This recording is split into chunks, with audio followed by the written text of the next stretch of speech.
গুজরাতের অধিনায়ক শুভমান গিল এক ম্যাচে দুবার আম্পায়ারের সাথে মেজাজ হারালেন। আম্পায়ারের সিদ্ধান্তে অনেকটাই নাখোশ ছিলেন, রীতিমতো তাদের সাথে যুদ্ধে নেমে পড়েছিলেন শুভমান গিল।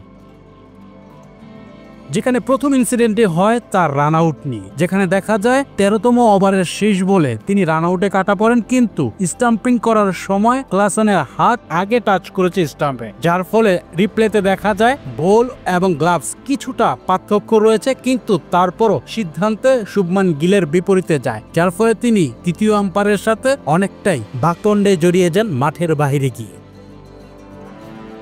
এছাড়া তার দলের 14তম ওভারের সময় তার দলের বোলার এলবিডব্লিউর আবেদন চাইলে সেখানে আম্পায়ার নাখোশ করে দেন এবং রিপ্লেতে দেখা যায় আম্পায়ার্স গোলে বেঁচে গিয়েছে ব্যাটসম্যান। তার ফলে তো অনেকক্ষণই তিনি আম্পায়ারের সাথে ক্ষুদ্র মনোভাব প্রকাশ করতে থাকেন। অন্য দলের প্লেয়ার এসেও তাকে থামাতে পারেনি এই বাকদণ্ড থেকে।